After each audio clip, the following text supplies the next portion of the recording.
Right, నమస్తే, welcome to our channel. నేను విజయ. వెలిగిపోనున్న అమరావతి చూస్తున్నాం. ఇక్కడ కూటమి సర్కార్ ప్రభుత్వంలోకి వచ్చాకైతే అమరావతిని అయితే డెవలప్ చేసినట్టు కనిపిస్తుంది. దానికి సంబంధించి మన దగ్గర కొంత న్యూస్ అయితే ఉంది, చూద్దాం దానికి సంబంధించి. రైట్, ఇక్కడ చూడొచ్చు. అమరావతికి కొత్త కళ, అమరావతి పనులు ప్రారంభానికి సన్నాహాలు. అన్ని అడ్డంకుల్ని అధిగమించిన సర్కారు. వైసీపీ హయాంలో ఆగిపోయిన రాజధాని పనులు, 3 రాజధానుల్ని తెరపైకి తెచ్చిన వైసీపీ. 8 నెలలుగా రాజధాని ప్రాంతాన్ని శుభ్రం చేస్తున్న అధికారులు. ఈ నెలలోనే పనుల ప్రారంభానికి ముహూర్తం ఖరారు. 3 ఏళ్లలో అమరావతిని పూర్తి చేసేలా ప్రణాళికలు. రైట్, ఇక్కడ మనకు కనిపిస్తున్న న్యూస్ ఏంటంటే అమరావతిని డెవలప్ చేయడానికైతే పనులు ప్రారంభించినట్టు సన్నాహాలు తెలుస్తుంది. అయితే ఈ నెలలోనే పనుల ప్రారంభానికి కూడా ముహూర్తం ఖరారు చేసినట్టయితే మనకి ఇక్కడ తెలుస్తుంది. అయితే 3 ఏళ్లలో కంప్లీట్ చేసి అమరావతిని డెవలప్ చేసి 3 ఏళ్లలో కంప్లీట్ చేస్తామన్నట్టుగా ఇక్కడ మనం చూడొచ్చు. ప్రణాళిక చేస్తున్నట్టుగా మనకి ఇక్కడ తెలుస్తుంది. ఏపీ రాజధాని అమరావతికి కొత్త కళ రానుందా? కూటమి సర్కార్ రాజధాని నిర్మాణాన్ని వేగవంతం చేస్తుందా? 3 ఏళ్ల నిర్దిష్ట సమయంలోనే ఏపీ వాసులు కొత్త రాజధాని కలను సాకారం చేసుకోనున్నారా? ఇప్పుడు ఈ ప్రశ్నలే ఏపీలో హాట్ టాపిక్గా మారాయి. చూడొచ్చు, అమరావతిని కొత్త కళ రానుందా అనే అన్ని క్వశ్చన్ మార్క్స్ ఇక్కడ మనకి. సో దానికి సంబంధించి మనం ఇక్కడ చూడొచ్చు. 2014లో తెలుగు రాష్ట్రాల విభజన తర్వాత అధికారంలోకి వచ్చిన కూటమి సర్కారు అన్ని విధాలా సౌకర్యవంతంగా ఉండేలా, అందరికీ అందుబాటులో ఉండేలా అమరావతి రాజధానిగా ఎంపిక చేసింది. అప్పటి ప్రతిపక్ష పార్టీ అయిన వైసీపీ కూడా అసెంబ్లీ సాక్షిగా ఈ నిర్ణయానికి ఆమోదమైతే తెలిపింది. దీంతో కూటమి ప్రభుత్వం రైతుల నుంచి సుమారు 32,000 ఎకరాలను సేకరించింది. చూడొచ్చు, కూటమి అమరావతినే రాజధానిగా చేసుకునేందుకైతే ఎంపిక చేసుకున్నట్టుగా తెలుస్తుంది. దానికి సంబంధించి 32,000 ఎకరాలను కూడా రైతుల నుంచి కొంత భూమిని అయితే సేకరించింది ప్రభుత్వం. ఆ తర్వాత రాజధాని డిజైన్స్, అనుమతులు, నిధుల సమీకరణ ఇవన్నీ జరిగేసరికి 3 ఏళ్లు గడిచిపోయింది. దీంతో చివరి 2 ఏళ్లలో అప్పటి సర్కారు హడావిడిగా పనులు మొదలెట్టింది. కానీ ఆ పనులు పూర్తయ్యేసరికే ఎన్నికలు రావడం, వైసీపీ అధికారంలోకి రావడం జరిగిపోయాయి. ఇక వైసీపీ పీఠమెక్కాక అమరావతి పనులు అస్సలు పట్టించుకోలేదు. రాజధాని నిర్మాణాన్ని పూర్తిగా అట్టకెక్కించింది. దీన్ని కవర్ చేసుకోవడానికి 3 రాజధానులు అంటూ కొత్త రాగం అందుకుంది. Legislative capital, administrative capital, judicial capital అనే తిక్క వాదనను తెరపైకి తీసుకొచ్చింది వైసీపీ. అంతేకాదు, విశాఖను అడ్మినిస్ట్రేటివ్ క్యాపిటల్గా ప్రకటించి ఈసారి అధికారంలోకి వస్తే తాను విశాఖ నుంచే పరిపాలన చేస్తా అంటూ అప్పటి సీఎం జగన్ స్టేట్మెంట్ కూడా ఇచ్చారు. దీంతో గత 5 ఏళ్లలో ఏపీ రాజధాని ఏంటో తెలియని పరిస్థితి. ఇక గతేడాది జరిగిన ఎన్నికల్లో వైసీపీకి ప్రజలు గట్టి గుణపాఠం చెప్పడంతో మళ్ళీ కూటమి ప్రభుత్వం అధికారంలోకి వచ్చింది. రైట్, ఇక్కడ మనం చూస్తున్నది ఏంటంటే రాజధాని పనులు మొదలు పెట్టగానే సడన్గా అయితే ఎలక్షన్స్ వచ్చాయి. ఎలక్షన్స్లో వైసీపీ ప్రభుత్వం అయితే గవర్నమెంట్ ఫామ్ చేసింది. దాని తర్వాత జగన్ సర్కార్ ఏంటంటే ఇక్కడ చూడొచ్చు మనం. సో ఇప్పుడు వైసీపీ అప్పుడు గవర్నమెంట్ వచ్చాక లెజిస్లేటివ్ క్యాపిటల్ అని, అడ్మినిస్ట్రేటివ్ క్యాపిటల్ అని, ఇక్కడ జ్యుడిషియల్ క్యాపిటల్ అని ఒక 3 అని, విశాఖ అని, కొన్ని రోజులు అమరావతి అని, అట్లా 3 వాదనలు అయితే తీసుకొచ్చింది. అదే తిక్క వాదన తెరపైకి తీసుకొచ్చింది. అంతేకాదు విశాఖను అడ్మినిస్ట్రేటివ్ క్యాపిటల్గా ప్రకటించి ఈసారి అధికారంలోకి వస్తే తాను విశాఖ నుంచే పరిపాలన చేస్తా అంటూ సీఎం అసలు అంటే తాను అప్పుడు అమరావతిని డెవలప్ చేయాలని అసలు అనుకోలేదు. 3 పేర్లు అయితే తెరపైకి తెచ్చినట్టు తెలుస్తుంది. కానీ ఏది కూడా డెవలప్మెంట్ అయితే చేయలేదు. మళ్ళీ ఎలక్షన్స్ వస్తే నేను గెలిస్తే అప్పుడు విశాఖ నుంచి విశాఖలో ఉండి విశాఖను డెవలప్మెంట్ చేస్తే అక్కడి నుంచే పరిపాలన చేస్తా అంటూ కూడా సీఎం అయితే స్టేట్మెంట్, జగన్ అప్పుడున్న సీఎం స్టేట్మెంట్ ఇచ్చారు. దీంతో 5 ఏళ్లలో ఏపీ రాజధాని ఏంటో తెలియని పరిస్థితి అయితే ప్రజల్లో నెలకొంది. ఇక గతేడాది జరిగిన ఎన్నికల్లో వైసీపీకి అయితే గట్టిగా గుణపాఠం చెప్పారు ప్రజలు. తర్వాత కూటమి సర్కార్ అయితే గవర్నమెంట్ ఫామ్ చేసింది. అంతా అనుకున్నట్టుగానే కూటమి అధికారంలోకి వచ్చి రావడంతోనే అమరావతిపై దృష్టి సారించింది. ఇందుకోసం కేంద్రం నుంచి సాయం కూడా సంపాదించింది. అంతేకాదు, గత 5 ఏళ్లలో పాడిపడినట్టుగా మారిన రాజధాని ప్రాంతాన్ని 8 నెలలుగా శుభ్రపరిచే కార్యక్రమం చేపట్టింది. అయితే కొన్ని ప్రాంతాలు చిట్టడవిని తలపించాయి. పైగా గత 5 ఏళ్లలో పట్టించుకోకపోవడంతో 5 అడుగుల మేరకు నీరు నిలిచిపోయి మరికొన్ని ప్రాంతాలు చెరువులు, కుంటలను తలపిస్తున్నాయి. దీంతో కోట్లు ఖర్చు చేసిన కూటమి సర్కార్ వాటన్నిటిని బాగు చేయించింది.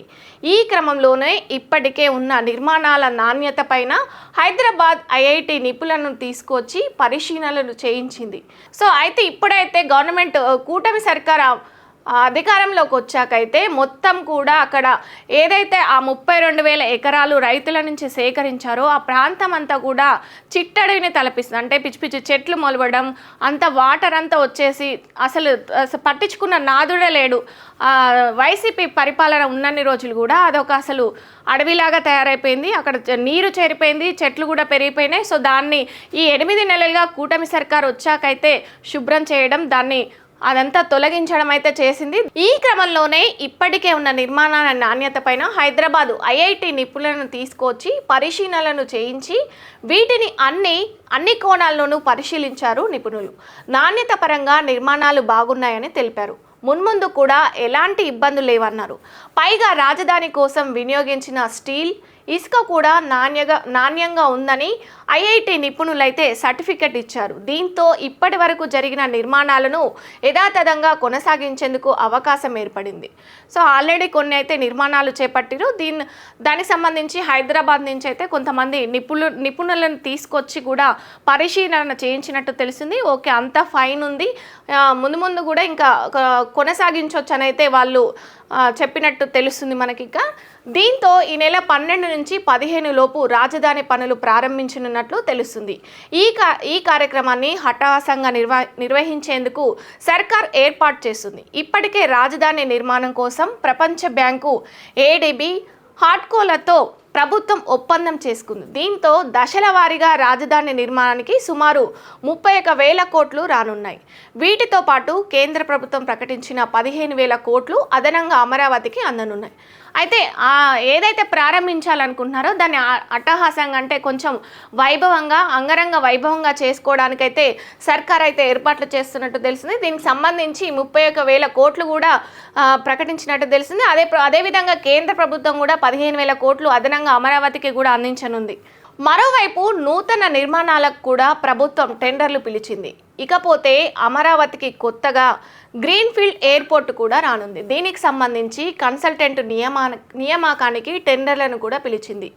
ఈ మేరకు ఎయిర్పోర్ట్ నిర్మాణానికి ఏ ప్రాంతం అనుకూలమో కన్సల్టెంట్ సూచించాల్సి ఉంటుంది. అంతేకాదు విమానాశ్రయం నిర్మాణానికి ఎంత ఖర్చు అవుతుంది, ఎన్ని దశల్లో చేపట్టాలి, ప్రభుత్వ ప్రైవేట్ భాగస్వామ్యం, జాయింట్ వెంచర్ వంటి విధానాలలో దేన్ని అనుసరించాలి, తదితర ప్రతిపాదనలతో పాటు ఎంత ఆదాయం వస్తుంది వంటి అంచనాలన్నీ కూడా టెండర్ దక్కించుకోనున్నట్టు కన్సల్టెంట్ సిద్ధం చేయాల్సి ఉంటుంది.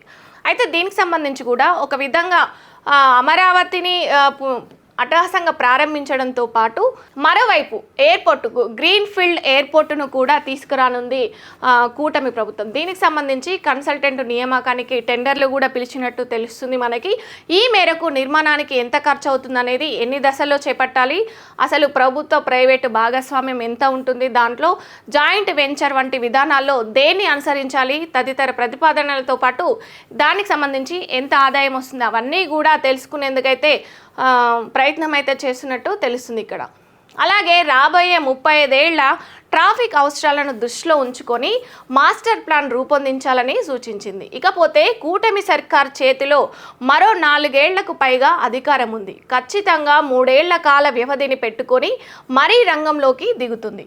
అయితే ఇప్పుడు ఇంకా రీసెంట్గా కూటమి ప్రభుత్వం వచ్చి 8 నెలలు అవుతుంది. ఇంకా 4 ఏళ్ల సమయం ఉంది కాబట్టి దానికి సంబంధించి ట్రాఫిక్ ఎలాంటి ఇబ్బందులు కలగకుండా కూడా ఒక ఖచ్చితమైన ప్రణాళికను తీసుకురావడానికైతే ప్రభుత్వం ప్రయత్నం చేస్తుంది. ఖచ్చితంగా 3 ఏళ్ల కాల వ్యవధిని పెట్టుకొని మరీ రంగంలోకి దిగుతుంది.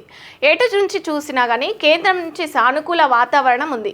ప్రభుత్వం కూడా ప్రాధాన్యత ఇస్తుంది. కాబట్టి అమరావతి తొలి దశ పనులు అనుకున్నట్టుగా పూర్తయితే 2025 నాటికే అమరావతి వైభవాన్ని చూడవచ్చు. అదే కనుక జరిగితే 2029 ఎన్నికల్లో కూటమి మరోమారు అధికారంలోకి రావడానికి అమరావతి అతిపెద్ద అండగా నిలుస్తుందని రాజకీయ విశ్లేషకులైతే భావిస్తున్నారు. సో దీనికి సంబంధించి అయితే అయితే కూటమి సర్కార్కి ఇంకా 4 సంవత్సరాల టైం ఉంది కాబట్టి ఆల్రెడీ ఒక ప్లాన్ చేసుకొని ఒక నిబద్ధతతోనే కూటమి సర్కార్ ముందుకెళ్తుందనే చెప్పొచ్చు. దీనికి సంబంధించి అయితే ఖచ్చితంగా 3 ఏళ్ల కాల వ్యవధిలో దీన్ని పూర్తి చేస్తారనుకుంటున్నారు కాబట్టి వీళ్ళు అనుకున్న టైం కూడా చక్కగా సరిపోతుంది కాబట్టి 2028 నాటికైతే అమరావతి వైభవాన్ని అయితే చూడొచ్చు అనుకుంటున్నారు. ఒకవేళ అమరావతి కంప్లీట్ అయితే మాత్రం 2029 ఎన్నికల్లో మళ్ళీ కూటమి సర్కారే అధికారంలోకి రావడానికి కూడా అతిపెద్ద అండగా అమరావతి నిలుస్తుందని కూడా కొంతమంది రాజకీయ విశ్లేషకులు అయితే చెప్తున్నారు. దానికి సంబంధించి చూడొచ్చు మనం ఇక్కడ. ఈ టర్ములో తొలి దశ పనులు పూర్తి చేస్తే మరోసారి గెలిచి మలి దశ పనులు పూర్తి చేయడానికి కూడా ప్రభుత్వానికి కూడా వెసులుబాటు ఉంటుంది. ఈ తొలి దశ పనులు పూర్తయితే ప్రైవేట్ ప్రాజెక్టులు కూడా పెద్ద ఎత్తున వచ్చి అమరావతిలో సెటిల్ అవుతాయి. మొత్తంగా చూసుకుంటే అమరావతి అద్భుతాన్ని మరో 3 ఏళ్లలో కళ్ళ ముందు ఆవిష్కరించేందుకు కూటమి ప్రభుత్వం గట్టి ప్రయత్నాలే చేస్తుంది.